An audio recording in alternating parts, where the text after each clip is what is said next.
सुंदरपुर गांव में रामदीन नामक किसान रहता था। रामदीन बहुत ही मेहनती और परिश्रमी व्यक्ति था, लेकिन उसके चारों बेटे बहुत आलसी थे।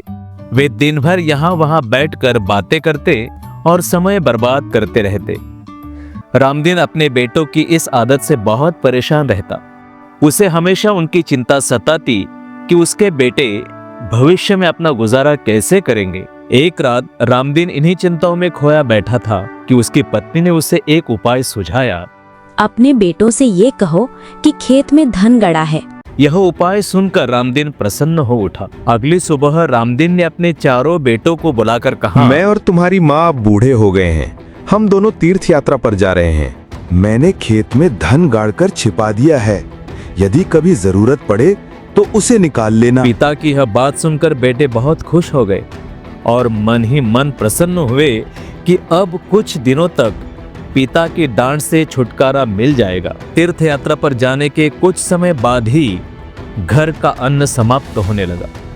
चारों भाइयों को पिता की कही बात याद आई। वे रात को खेत में जाकर गड़ा हुआ धन खोजने लगे। 2-3 रात तक खूब मेहनत की, पर कहीं भी धन नहीं मिला। वे थक हार कर घर लौट रहे थे कि रास्ते में रामदीन का मित्र हरिनाथ मिला। उसने कारण जानने के बाद उन्हें सलाह दी, तुम लोगों ने खेत तो खोद ही लिया है, अब उसमें बीज बो दो। भाइयों ने हरिनाथ की बात मान ली। जल्द ही खेत में हरे हरे अंकुर निकल आए। भाइयों का उत्साह बढ़ गया और वे निराई गुड़ाई करने लगे। मेहनत रंग लाई, फसल बहुत अच्छी हुई। भाइयों ने फसल काटी और उसे बोरी भरकर गाड़ी में लाद दिया। उसी समय रामदीन और उसकी पत्नी तीर्थ यात्रा से लौट आए। बेटों ने उनके चरण छुए और अनाज से भरी गाड़ी भी दिखाई। यह देखकर रामदीन मुस्कुराते हुए बोला, अब तुम्हें खेत में गड़े धन का राज समझ में आ ही गया होगा। असली धन तो मेहनत से ही मिलता है।